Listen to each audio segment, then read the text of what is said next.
Hi friends, మీకోసం super వీడియోస్తో skill అలా తెలుగులో వచ్చేసింది. లైక్ చేయండి, సబ్స్క్రైబ్ అవ్వండి, మరి షేర్ చేయడం మర్చిపోకండి. Let's go. ఏం టూల్స్ యూస్ చేస్తారు అసలు టైప్ ఆఫ్ సాఫ్ట్వేర్ జాబ్స్ ఏమున్నాయి. ఇప్పుడు ఫర్ ఎగ్జాంపుల్ మనం వెళ్ళి ఒక రెజ్యూమ్ తయారు చేసుకుని ఒక నౌకరీలో మనం అప్లోడ్ చేసుకున్నాం. ఒకవేళ దానిలో డిజిగ్నేషన్ అనేటువంటిది చాలా ఇంపార్టెంట్. ఏ డిజిగ్నేషన్ మీద నీకు జాబ్ కావాలి, Please subscribe. ఆ డిజిగ్నేషన్స్ అనేటువంటి మనకి ఎలా తెలుస్తాయి అని అంటే, సో ఈ టైప్ ఆఫ్ సాఫ్ట్వేర్స్ అనేటువంటిది మనకు తెలియాలి. సో మీకు ఈ టైప్ ఆఫ్ సాఫ్ట్వేర్స్లో అంటే సాఫ్ట్వేర్ జాబ్ అనేటువంటి దానిలో మీకు ఈ జాబ్స్ ఏమన్నా ఐడియా ఉన్నాయా మేడం? మాక్సిమం కోడింగ్ ఎక్కువగా ఉంటాయి జాబ్స్. కోడింగ్ మీద కోడింగ్ మీద జాబ్స్ ఎక్కువగా ఉంటాయి. దీపిక మేడం, ప్రెసెంట్ మీకేమైనా అయితే అయితే కోడింగ్ అండ్ ఎక్సెల్ కూడా అడుగుతున్నారు సార్. సో అంటే మీరు మెంటల్గా సాఫ్ట్వేర్ జాబ్ అని అంటే మనకి కోడింగ్ అనేటువంటిది ఉంటుంది అనేటువంటిది ఆ, ఒక ఐడియా అనేటువంటిది ఉంది కదా మేడం? Please subscribe. అంటే జావా నేర్చుకోమని అంటారు, మళ్ళీ తర్వాత ఏమో ఏఐ నేర్చుకోమని అంటున్నారు. ఇప్పుడు అదే యూజ్ అవుతుంది ఎక్కువగా అని చెప్పి అంటున్నారు. ఓకే. నేర్చుకున్నప్పటికీ ఇంకో కొత్త నేర్చుకోమంటున్నారు. అది ఒకటి మేడం. అలాగా అంటే నేను ఒకటి చెప్తాను మీకు. మ్మ్. ఇప్పుడు సి ప్రోగ్రామ్ అనేటువంటిది మనం బేసిక్ ఎప్పుడు అసలు సి ప్రోగ్రామ్ Please ఎప్పుడు నేర్చుకుంటామంటే, అసలు నీకు కోడింగ్ అనేటువంటిది రావాలంటే సి ప్రోగ్రామ్ అనేటువంటిది నేర్చుకోవాలి అనేటువంటిది బేసిక్ ప్రోగ్రామ్ కింద సి ప్రోగ్రామ్ అని అంటాం కదా మేడం? మ్మ్. కానీ కానీ యాక్చువల్గా వన్ ఆఫ్ మై ఫ్రెండ్ హైదరాబాద్లో, నేను జేఎన్టీయూలో ఎంటెక్ చేసిన తర్వాత మల్లారెడ్డి కాలేజ్లో నేను వర్క్ చేస్తున్నప్పుడు, అసిస్టెంట్ ప్రొఫెసర్గా వర్క్ చేస్తున్నప్పుడు నా కొలీగ్, నా ఫ్రెండ్ సి ప్రోగ్రామింగ్ తనకి బాగా ఇష్టం, బాగా నేర్చుకున్నాడు. సో తను సి ప్రోగ్రామింగ్ ద్వారా శాటిలైట్ సంబంధించినటువంటి వాటిలో అంటే మన చంద్రయాన్ సంబంధించినటువంటిది ఎక్కడైతే మనకి లాంచ్ చేస్తున్నారో అందులో కోడ్ డెవలపర్ కింద తను సెలెక్ట్ అయ్యాడు. Only C programming. ఓకే. మొన్న మనకి చంద్రయాన్ 3 మనకి అక్కడ లాంచ్ చేశారు. దానిలో వాడిన ప్రోగ్రామ్ ఏంటో తెలుసండి? సి ప్రోగ్రామింగే. సో కాబట్టి మనకి ఏది ఇంట్రెస్ట్ అనేటువంటిది మెయిన్ ఇంపార్టెంట్. అంతే తప్ప ఇది బాగుంది అది బాగుంది అని చెప్పి మనం అప్డేట్ అవ్వడం, నేర్చుకోవడంలో తప్పలేదు. కానీ దీనికంటే ఇది ఇంపార్టెంట్, దీనికంటే ఇది ఇంపార్టెంట్ అని అనుకోవడం మాత్రం అది కరెక్ట్ కాదు. మనకి ఏదైతే స్కిల్ ఉందో అది కంపల్సరీ పర్ఫెక్ట్గా అది మొత్తానికి పోదు. అసలు దేనికి ఉండేటువంటి ఇండివిజువాలిటీ, దేనికి ఉండేటువంటి ఇంపార్టెన్స్ దానికి కంపల్సరీ ఉంటుంది. సో అందుకని ఈ సాఫ్ట్వేర్స్ అనేటువంటి వాళ్ళని ఎవరైనా ఏమని అంటారని అంటే, వీళ్ళని సాఫ్ట్వేర్ డెవలపర్స్ కానీ ఇంజనీర్స్ అని అంటారు. ఈ సాఫ్ట్వేర్ డెవలపర్స్ ఆర్ ఇంజనీర్స్ అని ఎవరిని అంటారని అంటే, సో ఎవరైతే అప్లికేషన్ అనేటువంటి దాన్ని ఎవరైతే అప్లికేషన్ అనేటువంటి దాన్ని డెవలప్ చేస్తారో, డెవలప్ చేయడానికి ఇదిగా ఉంటారో, లేకపోతే వెబ్సైట్స్ అనేటువంటివి ఉంటాయి, ఈ వెబ్సైట్స్ అనేటువంటి వాటిని డెవలప్ చేస్తారో, ఇలాంటి వాళ్ళని మనకి ఏమని అంటారంటే వీళ్ళని ఉంటారు సాఫ్ట్వేర్ డెవలపర్స్ ఆర్ ఇంజనీర్స్ అని కూడా అంటారు. సో దీనిలో ఇదే కాకుండా లాంగ్వేజెస్ అనేటువంటివి కూడా ఉంటాయి. దీనిలో అప్లికేషన్ డెవలప్ చేయడం, వెబ్సైట్స్ డెవలప్ చేయడం అనేటువంటిది కాకుండా అప్లికేషన్ డెవలపర్స్ అంటే ఏంటి? App developers. యాప్ అని అంటే ఈ 3 క్యారెక్టర్స్ని తీసుకుని యాప్ అని అంటాం, కానీ యాక్చువల్గా దాని ఫుల్ ఫామ్ ఏంటంటే అప్లికేషన్ అని అంటాం. సో ఇలాంటి అప్లికేషన్ ఆండ్రాయిడ్లో కూడా డెవలప్ చేయగలిగేటువంటి వాటిని డెవలపర్స్ అనేటువంటి వాళ్ళుగా మనం చెప్తాము. నెక్స్ట్ వీళ్ళని ఇంకొకటి సెకండ్ వన్ ఏంటని అంటే లాంగ్వేజెస్ అనేటువంటివి ఉంటాయి. సో ఈ లాంగ్వేజెస్ అని అంటే మనకు తెలిసినటువంటి పైథాన్, జావా, లేకపోతే C++, జావా స్క్రిప్ట్. సో ఈ విధంగా ఉన్నటువంటి అన్నీ కూడా లాంగ్వేజెస్ అని అంటారు. సో దీనిలో ఈ లాంగ్వేజెస్ అనేటువంటి వాటిలో రోల్స్ అనేటువంటివి ఉంటాయి. ఏంటంటే ఈ లాంగ్వేజెస్ అయినా అప్లికేషన్ డెవలపర్స్ అయినా వెబ్సైట్ డెవలపర్స్ అయినా వీళ్ళ దానిలో రూల్స్ ఉంటాయి. ఏంటా రూల్స్ అని అంటే front end, back end. Back end developers. And దీనిలో అదే కాకుండా ఫుల్ స్టాక్ అనేటువంటిది కూడా ఉంటుంది. ఫుల్ స్టాక్ అనేటువంటిది కూడా ఉంటుంది. సో దీనిలో వీళ్ళందరినీ ఈ సాఫ్ట్వేర్ డెవలపర్స్ అనేటువంటిది ఇంజనీర్స్ అనేటువంటి వాళ్ళని ఏమని అంటారంటే వీళ్ళని ఈ లాంగ్వేజ్లో పైథాన్ కానీ జావా కానీ ఇలాంటి కోడింగ్ చెప్పేటువంటి వాళ్ళని సాఫ్ట్వేర్ డెవలపర్స్ అంటారు, లేకపోతే సాఫ్ట్వేర్ ఇంజనీర్స్ అని అంటారు. వీళ్ళ రోల్స్ వెళ్తే వీళ్ళ డిజిగ్నేషన్స్ రోల్స్ ఏంటంటే ఫ్రంట్ ఎండ్ డెవలపర్స్ కానీ బ్యాక్ ఎండ్ డెవలపర్స్ కానీ లేకపోతే ఫుల్ స్టాక్ సంబంధించినటువంటి వాళ్ళు కానీ ఉంటారనమాట అండి. ఓకేనా మేడం? Okay sir.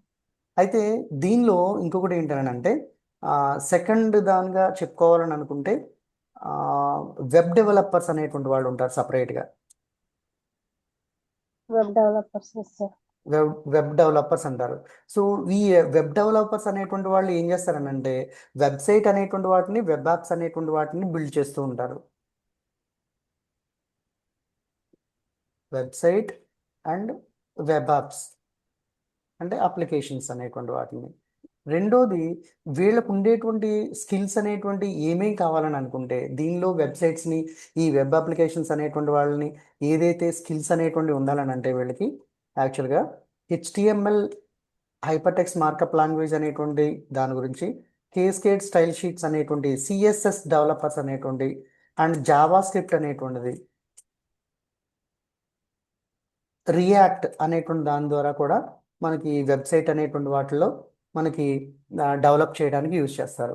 సో ఇక్కడ ఉండేటువంటి వాటిలో ఒక వెబ్సైట్ డెవలపర్గా ఒక వెబ్ యాప్ డెవలపర్గా ఉంటే ఈ ఇవన్నీ నేర్చుకోవాలి. ఇవన్నీ నేర్చుకుంటే ఏదో ఒకటి హెచ్టిఎంఎల్ డెవలపర్గా ఉంటాను, లేకపోతే సిఎస్ఎస్ డెవలపరు, లేకపోతే జావా స్క్రిప్ట్ మాత్రమే డెవలప్ చేస్తాను, రియాక్ట్ ఒకటే నేను యూజ్ చేస్తానని అంటే కుదరదు. వెబ్సైట్ అనేటువంటి వాటిని డెవలప్ చేయడానికి యాజ్ ఏ ఒక సాఫ్ట్వేర్ ఇంజనీర్గా ఉండాలని అనుకుంటే ఒకవేళ నువ్వు ఈ డిజిగ్నేషన్ అనేటువంటి దాన్ని నీకు కావాలని అనుకున్నట్లయితే వెబ్ డెవలపర్ అనేటువంటి డిజిగ్నేషన్ ఉండాలని అనుకుంటే తప్పనిసరిగా దానిలో నీకు హెచ్టిఎంఎల్ వచ్చి ఉండాలి, సిఎస్ఎస్ వచ్చి ఉండాలి, జావా స్క్రిప్ట్ వచ్చి ఉండాలి, రియాక్ట్ అనేటువంటిది కూడా వచ్చి ఉండాలి కంపల్సరీ. అప్పుడే నువ్వు వెబ్ డెవలపర్ అవుతావు. మొత్తం 4 వచ్చింది. ఈ 4 నేర్చుకుని ఉండాలి. లేకపోతే మనం వాళ్ళని వెబ్ డెవలపర్ అనరు, జస్ట్ ఒక వాళ్ళకి ఇంకా ఫుల్ కోర్స్ అనేటువంటి రానట్టు ఇంకా వాళ్ళు అందులో ఇంకా ఇంప్రూవ్ అవ్వలేరు అనమాట. ఇంకొకటి దీనిలో మనం మొబైల్ యాప్కి సంబంధించినటువంటి వాటిని కూడా అని అనుకున్నాం. ఆ మొబైల్ యాప్స్ అనేటువంటి ఏ వాళ్ళకి ఏం స్కిల్స్ ఉంటాయి అనేటువంటిది కూడా ఒకసారి మనం చూద్దాం. మొబైల్ యాప్స్ అనేటువంటి వాటిలో మొబైల్ యాప్ డెవలపర్ అని అంటారు. సో ఇది ఆండ్రాయిడ్ సంబంధించినటువంటివి ఉంటాయి, విండోస్ సంబంధించినటువంటివి కూడా మనకి ఉంటాయి. ఫర్ ఎగ్జాంపుల్ దీనిలో ఏంటంటే ఆండ్రాయిడ్ అనేటువంటి వాటిలోనూ ఐఓఎస్లో కూడా యాప్స్ అనేటువంటి వాటిని జనరేట్ చేస్తారన్నమాట. సో దీనిలో first of all create android or iOS apps అనేటువంటి ఆండ్రాయిడ్ యాప్స్ అనేటువంటి రెండే యాప్స్ ఉంటాయి. ఆండ్రాయిడ్ యాప్స్ అనేటువంటిది మనకు తెలుసు ఆల్రెడీ, విండోస్ సంబంధించినటువంటి వాటిలోను మనం ఆండ్రాయిడ్ ఓఎస్ అనేటువంటి వాటిలో చూస్తాం, ఇవి ఐఫోన్లో చూస్తాం ఐఓఎస్ యాప్స్ అనేటువంటి. సో ఇవి డెవలపర్గా ఉండాలని అనుకుంటే మనకి స్కిల్స్ అనేటువంటి ఏముండాలి అని అంటే జావా అనేటువంటిది డెఫినెట్గా మనకు వచ్చి ఉండాలి.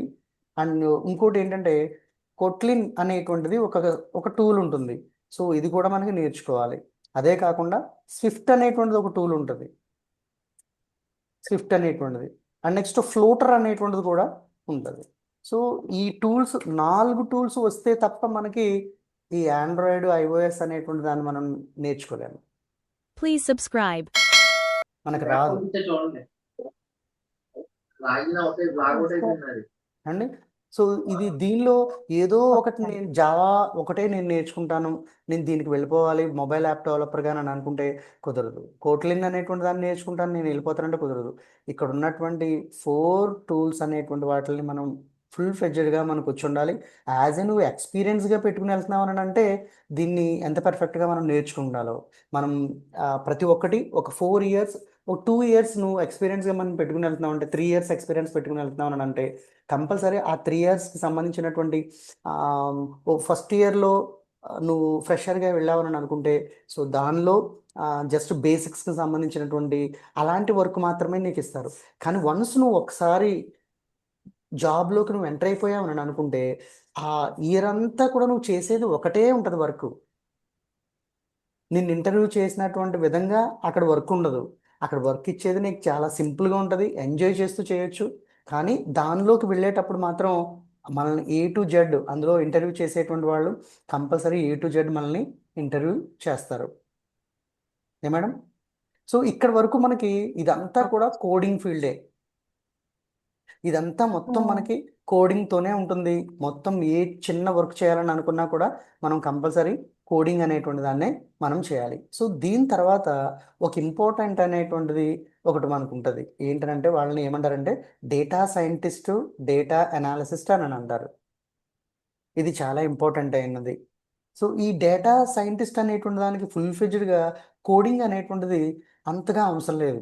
ఒక జస్ట్ అవగాహన అనేటువంటిది ఉంటే చాలు, ఆటోమేటిక్గా మనం వాటిని చేసుకుంటూ వెళ్ళిపోవచ్చు. ఏమంటారంటే డేటా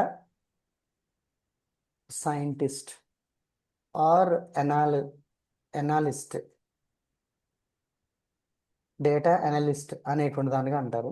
సో దీనిలో ఏం చేస్తారు, వాళ్ళ వర్క్ ఏంటి అని అంటే డేటా అనేటువంటి దాన్ని అనలైజ్ చేస్తారు. డేటా అనలైజ్ అంత మాత్రమే కాకుండా మనకి కొన్ని ML మోడల్స్ ఉంటాయి.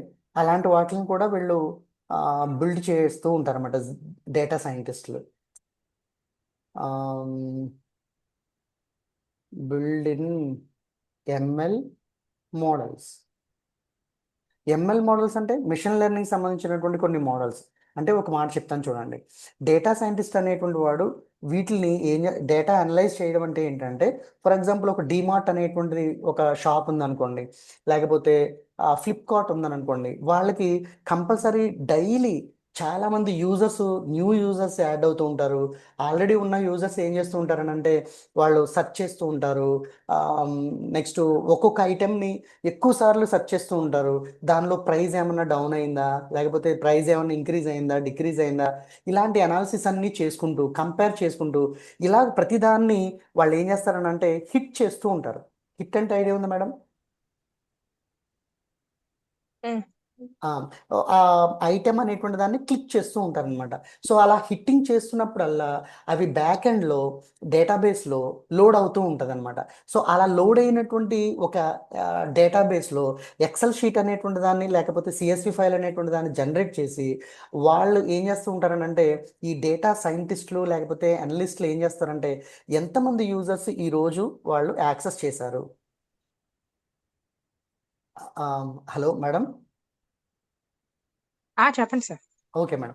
ఎంతమంది యూజర్స్ వాళ్ళు అనాలిసిస్ చేశారు అవి రో వైజ్గా. ఫర్ ఎగ్జాంపుల్ మనం 3 మెంబర్స్ ఉన్నాం.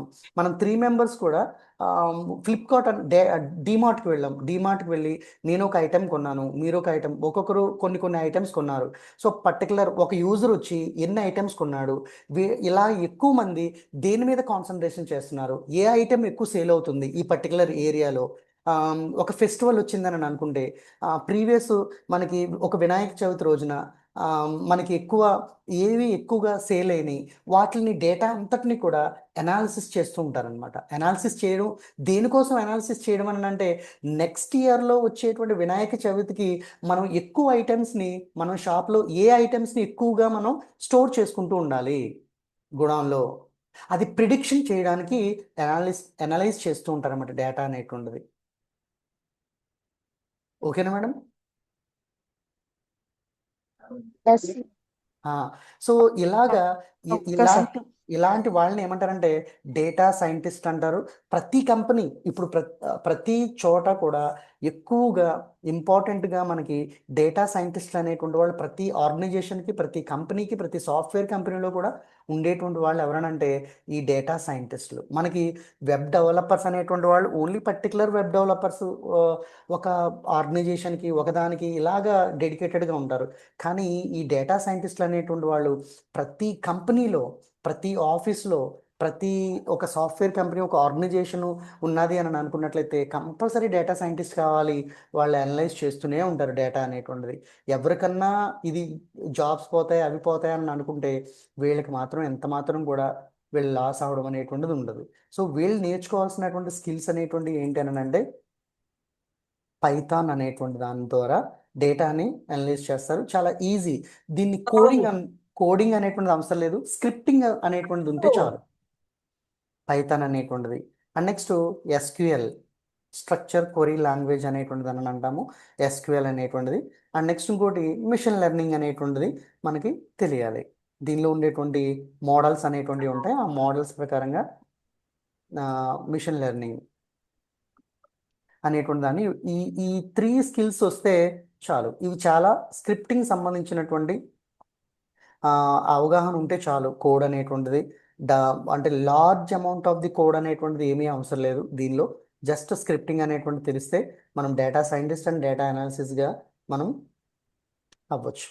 అండ్ ఇంకొకటి ఇదే కాకుండా సో దీనిలో ఉండేటువంటిది ఇంకోటి ఏంటంటే దీనిలో క్లౌడ్ అండ్ డెవాప్స్ ఇంజనీర్ అని అంటారు వీళ్ళని. ఇది ఎక్కువగా సాఫ్ట్వేర్ ఇంజనీర్స్లో ఎక్కువగా వినేటువంటి మాట.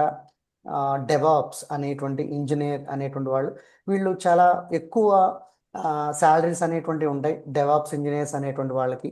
ఎందుకనంటే వీళ్ళు not only one work and multiple works and at a time they have to be operate and each and every programmers they want to working in programmers and front ఎండ్లో యూజ్ చేసేటువంటి users దగ్గర నుంచి developers దగ్గర నుంచి manager దగ్గర నుంచి వీళ్ళందరి దగ్గర నుంచి వీళ్ళు ఒక మేనేజర్ రోల్ అనమాట. అందుకనే వీళ్ళు చేసేటువంటిది ఏంటంటే మేనేజ్ సర్వర్స్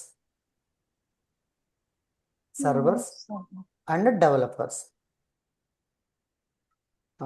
డెవలపర్సే కాకుండా ఇంకోటి ఏంటంటే డిప్లాయ్మెంట్ చేస్తారు. అంటే కోడ్ అంతా వచ్చిన తర్వాత ఆ కోడ్ అనేటువంటిది యూజర్స్ అనేటువంటి వాళ్ళు ఆర్గనైజేషన్ వాళ్ళు సాటిస్ఫై అయ్యారా లేదా, అది అయిన తర్వాత ఒకవేళ సాటిస్ఫై అయిన తర్వాత ఆ యూజర్స్ అనేటువంటి వాళ్ళు అవ్వకపోతే దానికి ఇంకేం చేయాలి, ఇవన్నీ కూడా వాళ్ళు సర్వర్లో వర్క్ చేస్తూ ఉంటారు అనమాట. Please subscribe. డిప్లాయ్మెంట్ చేస్తూ ఉంటారు. వీళ్ళు నేర్చుకోవాల్సినటువంటి టూల్స్ ఏంటనంటే AWS అనేటువంటిది అండ్ అజురే, ఇది రిపోర్టింగ్ టూల్ అంటారు అజురే అనేటువంటిది. అండ్ డోకర్ అనేటువంటిది అండ్ కూబర్నెట్ అనేటువంటిది ఒకటి ఉంటుంది, కూబర్నెట్స్ అనేటువంటి. సో ఇవి రిపోర్టింగ్ టూల్ AWS అనేటువంటిది. దీన్ని క్లౌడ్ అని ఎందుకని అన్నారంటే ఇవన్నీ కూడా అప్లికేషన్ మన సాఫ్ట్వేర్లు కాదండి, ఇవన్నీ కూడా టూల్స్. AWS అనేటువంటిది క్లౌడ్ సంబంధించినటువంటి టూలే, అది మనం ఇన్స్టాల్ చేసుకోవాల్సిన లేదు. అజురే ఆల్సో క్లౌడ్కి సంబంధించినటువంటి టూలే, one of the tool. This is also one of the reporting tool అని అంటారు. అంటే మనకు వచ్చినటువంటి వర్క్, మనం అసైన్ చేసినటువంటి వర్క్ కరెక్ట్గా అయిందా లేదా, అవన్నీ కోడు ఇవన్నీ కూడా మనం దీనిలోకి వెళ్తే మనకు తెలుస్తుంది. అండ్ డాకర్స్ అనేటువంటిది కూడా, so this is one of the tool. And Kubernetes అనేటువంటిది కూడా one of the tool. So ఈ 4 అనేటువంటి చాలా ఇంపార్టెంట్. ఈ 4 వచ్చి ఉండాలి డెవాప్స్ అనేటువంటిది మనం తెలియాలని అనుకున్నట్లయితే. కాబట్టి మనం అందరితోనూ మాట్లాడుతూ ఉండాలి. సర్వర్లో మనం వర్క్ చేస్తాం, క్లయింట్ సైడ్ అది ప్రాపర్గా వాళ్ళు సాటిస్ఫై చేస్తుందా అవన్నీ కూడా మనం చూసుకుంటూ ఉండాలి. సో ఇది డెవాప్స్కి సంబంధించినటువంటి డెవాప్స్ ఇంజనీర్స్ వాళ్ళు చేయగలిగేటువంటిది. ఓకేనా మేడం? Okay sir. సో దీనిలో ఇంకోటి ఫైనల్గా ఏంటంటే నెట్వర్కింగ్ వైపు కూడా ఇప్పుడు చాలామంది లేడీస్ కానీ గర్ల్స్ కానీ చాలామంది నెట్వర్కింగ్ అడ్మినిస్ట్రేటర్స్గా కూడా ఉంటున్నారు, నెట్వర్కింగ్ అడ్మినిస్ట్రేటర్స్గా. సో వీళ్ళని ఏమంటారంటే అసలు దీనిలో కోడింగ్ అనేటువంటిది ఉండదు, కొన్ని స్కిల్స్ అనేటువంటిది తెలిస్తే సరిపోతుంది. దీనిలో కోడింగ్ అనేటువంటిది ఉండదు. వీళ్ళని ఏమంటారంటే సైబర్ సెక్యూరిటీ అనేటువంటిది అనలిస్ట్ అనమాట, సైబర్ సెక్యూరిటీ అనలిస్ట్లు. సో దీనిలో కూడా శాలరీ మన కంట్రీలో లేకపోతే ఆన్లైన్లో చేసేటువంటి వాటిలో ఇట్లన్నిట్లో ఉంటుంది. సో ఇది సైబర్ సెక్యూరిటీ సంబంధించిన అనలిస్ట్ కూడా వీళ్ళు ఏం చేస్తారనంటే ఏంటి ప్రొటెక్ట్ అంటే సిస్టమ్ ప్రొటెక్ట్ చేయడానికి, లేకపోతే ఎవరైనా హ్యాకింగ్ అనేటువంటి వాళ్ళని చేస్తున్నారని అనుకుంటే సిస్టమ్ని ప్రొటెక్ట్ చేస్తూ ఉంటారు. అంటే ఫైర్ వాల్ అనేటువంటి వాటి ద్వారా, ఫైర్ వాల్ అంటే అది నెట్వర్క్ బేసిస్ సంబంధించినటువంటి నాలెడ్జ్ అనమాట. అది ఫైర్ వాల్స్ ద్వారా ప్రొటెక్ట్ చేయడం, వెబ్సైట్స్ని ప్రొటెక్ట్ చేయడం, కొన్ని అటాక్స్ అనేటువంటిది వచ్చినప్పుడు వాటిని అలౌ చేయకుండా వితౌట్ పర్మిషన్తో ఎలాంటి అటాకింగ్స్ అనేటువంటి రాకుండా ఉండడానికి ఇవన్నీ చేస్తూ ఉంటారనమాట. సో వాళ్ళకి ఇదివరకు ఎక్కువగా మే జెంట్స్ అనేటువంటి వాళ్ళు మాత్రమే ఎక్కువగా చేస్తూ ఉండేటువంటి వారు, కానీ ఇప్పుడు లేడీస్ కూడా చాలామంది దీన్ని వర్క్ చేస్తూ ఉంటున్నారు. హైదరాబాద్లో కూడా చాలా జాబ్స్ ఉన్నాయి. కంపెనీ అనేటువంటిదే కాదు, నాట్ ఓన్లీ కంపెనీ, ఏదైనా ఒక ఆర్గనైజేషన్ కానీ లేకపోతే ప్రతి దానికి కూడా ఈ సైబర్ సెక్యూరిటీ అనాలిసిస్ అనేటువంటిది ఇప్పుడు చాలా ఇంపార్టెంట్. ఎందుకంటే హ్యాకింగ్స్ అనేటువంటి చాలా ఎక్కువగా ఉంటున్నాయి. సో దీనికి స్కిల్స్ అనేటువంటి మనం ఏం నేర్చుకోవాలని అనుకుంటే, సో ఇక్కడ నెట్వర్కింగ్, ఎథికల్ హ్యాకింగ్ అనేటువంటిది ఉంటుంది. సో ఇది నేర్చుకుంటే, ఇది ఒక్కటి నేర్చుకుంటే చాలు. దీనిలో మనకి కోడింగ్ అనేటువంటిది ఏం అవసరం లేదు, జస్ట్ కొన్ని స్మాల్ కమాండ్స్ అనేటువంటివి ఉంటాయి అంతే. ఇది నేర్చుకుంటే సరిపోతుంది. అండ్ సో యాక్చువల్గా దీనిలో మనకి బీటెక్ కానీ, బీఎస్సీ కానీ, బీసీఏ కానీ, ఎంసీఏ కానీ ఏదైనా దీనికి స్కిల్స్ సరిపోతాయి. దీనికి బీటెక్కే కావాలి అనుకునేటువంటి విధంగా ఏది ఉండదు. ఏమండి? Okay sir. సో ఇక్కడ ఉండేటువంటి వాటన్నిటికీ కూడా ఫ్రెషర్స్ అనేటువంటి వాళ్ళు ఎవరైతే ఉన్నారో, ఈ ఫ్రెషర్ కింద మనం వెళ్తే యాక్చువల్గా పర్ ఏంటి 3 lakhs పర్ యానం, ఎల్పిఏ అంటాం దాన్ని. 3 lakhs పర్ యానం, 3 lakhs నుంచి 8 lakhs వరకు కూడా మనకి ఫ్రెషర్కి ఇస్తూ ఉంటారు ఈ ఈ జాబ్ రోల్స్లో అండి. ఒకవేళ అంటే సీనియర్ పర్సన్ టు ఎక్స్పర్ట్స్ అనేటువంటి వాళ్ళు కాకుండా ఒక మిడ్ లెవెల్లో ఉన్నారని అనుకోండి. సో మిడ్ లెవెల్లో ఉంటే వీళ్ళకి తప్పనిసరిగా 8 lakhs టు 12 lakhs వరకు ఉంటాయి. 8 lakhs టు అండ్ 12 lakhs వరకు కూడా వీటిని ప్రొవైడ్ చేస్తారు. అండ్ ఎక్స్పీరియన్స్ పర్సన్ అయితే కంపల్సరీ వాళ్ళకి 20 lakhs అబోవ్ ఉంటుంది. Please subscribe. Oh, that's good. Experience పర్సన్గా అంటే ఒక 5 years ఎక్స్పీరియన్స్ పర్సన్గా మనం ఉన్నామని అనుకున్నట్లయితే so compulsory 20 lakhs per annum. దీనికి ప్లస్సే ఉంటుంది, ఇంకా 20 lakhs స్టార్టింగ్ అనమాట. అది దానికి ప్లస్సే ఉంటుంది కంపల్సరీ అండి. సో వీటిని మనం కంపెనీకి డైరెక్ట్గా మనం అప్రోచ్ అవ్వచ్చు, లేకపోతే ఇవి చేయొచ్చు. కానీ ఎక్కువగా వీటిని మనకి దేనిలో మనం అప్లై చేసుకోవచ్చు అని అంటే, నేనైతే నా ఎక్స్పీరియన్స్ ప్రకారంగా నౌకరీలో అయితే, నౌకరీలో కంపల్సరీ పర్ఫెక్ట్గా దీనిలో రెజ్యూమ్స్ అనేటువంటి మనం అప్లోడ్ చేస్తే 100% ఇంటర్వ్యూస్ కంపల్సరీ వస్తాయి మేడం. అండ్ నెక్స్ట్ ఇప్పుడు సాఫ్ట్వేర్ ప్రతి కంపెనీ కూడా లింక్డ్ఇన్ అనేటువంటిది కూడా మనకి ఉంది. సో దీనిలో మనం రెజ్యూమ్స్ పెట్టినా కూడా కంపల్సరీ చాలామంది లింక్డ్ఇన్లోనే, ప్రతి సాఫ్ట్వేర్ ఎంప్లాయీ, ప్రతి సాఫ్ట్వేర్ సంబంధించిన హెచ్ఆర్స్ ఇందులో లింక్డ్ఇన్లో అవైలబుల్గా ఉంటారు. దీని నుంచి కూడా మనం ఈ రెండిటి నుంచి నేనైతే ఎక్కువగా ఇక్కడ దీనిలో నుంచి ప్రిఫర్ చేయొచ్చు. అంటే కొంతమంది రేర్ పర్సన్స్ ఉంటారు, కొంతమంది వీళ్ళైతే ఇండీడ్ అనేటువంటిది ఒకటి ఉన్నది, దీనిలో కూడా రెజ్యూమ్ పెట్టి వీళ్ళు ఇంటర్వ్యూస్కి అటెండ్ అవుతూ ఉంటారు. ఇవి డమ్మీ ఇంటర్వ్యూస్ ఏమి కాదు, ఎట్టి పరిస్థితుల్లో డ్యామ్ షూర్గా మనం ప్రాపర్గా సీరియస్గా మనం దానిలో అప్లోడ్ చేసి 100% మనం ఫిల్ చేస్తే కంపల్సరీ ఇంటర్వ్యూస్ అనేటువంటి మనకు వస్తాయి మేడం. ఇది మాత్రం పర్ఫెక్ట్ అనమాట అండి. Okay sir. Okay madam. So దీనిలో డేటా అనాలిసిస్లో ఇదే కాకుండా, క్లౌడ్ అనే కాకుండా, డెవాప్స్లో కాకుండా, సైబర్ సెక్యూరిటీ కాకుండా ఇంకొకటి ఉంది. ఏంటనంటే అది చాలామంది ఇష్టపడేటువంటిది, చాలా ఈజీగా వచ్చేటువంటి జాబ్ ఏంటనంటే టెస్టర్ అని అంటారు. Software tester. సో దీన్ని Tester. షార్ట్ ఫామ్లో ఏమంటారంటే క్యూఏ ఇంజనీర్స్ అంటారు. QA engineers. ఇది చాలా ఈజీగా మనకు అర్థమయ్యేటువంటి రోలో ఆడుతూ పాడుతూ చేసుకునేటువంటి జాబ్ ఏంటనంటే ఎక్కువ కోడింగ్ అనేటువంటిది లేకుండా ఉండేటువంటిది, ఎంజాయ్ చేస్తూ చెప్తే అర్థమయ్యి వెంటనే మనకు గుర్తుండేటువంటిది కూడా. వీళ్ళు ఏం చేస్తారనంటే సాఫ్ట్వేర్ అనేటువంటిది డెవలప్ చేసిన తర్వాత సాఫ్ట్వేర్ అనేటువంటి డెవలప్ చేసిన తర్వాత దానిలో ఏమైనా ఎర్రర్స్ ఉన్నాయేమో టెస్ట్ చేస్తారు. That is the role. అంతే సింపుల్. నువ్వేం సాఫ్ట్వేర్ డెవలప్ చేయవసరం లేదు, సాఫ్ట్వేర్ని నువ్వేదో చేయాల్సిన అవసరం లేదు, అది చేయవసరం లేదు, ఇది చేయవసరం లేదు, ఏం చేయవసరం లేదు. అందులో సాఫ్ట్వేర్ డెవలప్ చేసేసిన తర్వాత అంటే test software for bugs. Books. Website ఉందనుకోండి, వెబ్సైట్ డెవలప్ చేసేస్తాడు. డెవలప్ చేసిన తర్వాత అది యూజర్ రిక్వైర్మెంట్ ప్రకారంగా ఆ సాఫ్ట్వేర్ ఆ కోడింగ్ అనేటువంటి దాన్ని కంపైల్ చేసేసుకుని అది కరెక్ట్గా వస్తుందా, అవుట్పుట్ వస్తుందా లేదా, అందులో ఇంకేమైనా ఎర్రర్స్ ఉన్నాయా, అది కూడా నువ్వేం చెక్ చేయాలో కూడా డాక్యుమెంటేషన్లోనే ఉంటుంది. నువ్వు కష్టపడాల్సిన అవసరం ఏం లేదు. దీనికి స్కిల్స్ అనేటువంటి ఏం కావాలని అంటే దీనిలో మాన్యువల్ టెస్టింగ్ అని అంటాం. Manual testing madam.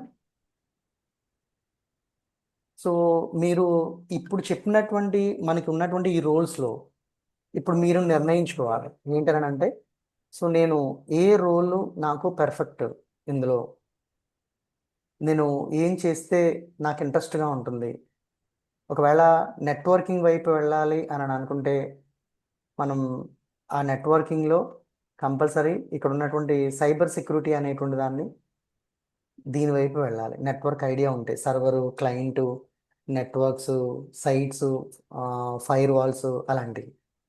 డెవాప్స్ కింద వెళ్ళాలని అనుకుంటే దీనికి కమ్యూనికేషన్ స్కిల్స్ అనేటువంటివి మనకి చాలా ఎక్కువ ఉండాలి. ఎందుకనంటే మనం అందరితో మాట్లాడాలి, డెవలపర్స్తో, సాఫ్ట్వేర్ సంబంధించినటువంటి ఇంజనీర్స్తో, వీళ్ళందరితో మనం మాట్లాడుతూ ఉండాలి ఎక్కువగాను. సో వాళ్ళతో మాట్లాడాలి, క్లయింట్స్తో మాట్లాడుతూ ఉండాలి. సో మనకి ఇంగ్లీష్ కమ్యూనికేషన్ అనేటువంటిది ఎక్కువగా ఉండాలి దీని మీద. అండ్ నెక్స్ట్ డేటా సైంటిస్ట్ అనేటువంటిది ఒకటి చాలా ఈజీగా నేర్చుకోగలిగేటువంటిది. అండ్ ఇందులో వెబ్ డెవలపర్స్ అనేటువంటిది, దీనిలో HTML, CSS, JavaScript and react అనేటువంటి మనం నేర్చుకుంటే సరిపోతుంది. దీనిలోనే బ్యాక్ ఎండ్ కూడా ఉంటాయి. బ్యాక్ ఎండ్లో MongoDB అండ్ SQL, సో ఇలాంటివి కూడా బ్యాక్ ఎండ్లో కూడా నేర్చుకోవచ్చు దానిలో కూడా. సో మీరు ఇప్పుడు దేన్ని కాన్సన్ట్రేషన్ చేస్తారు, దేని మీద కాన్సన్ట్రేషన్ పెడతారు? సాఫ్ట్వేర్ టెస్టర్గా వెళ్తారా, లేకపోతే సైబర్ సెక్యూరిటీగా వెళ్తారా, డేటా సైంటిస్ట్గా వెళ్తారా? Please subscribe.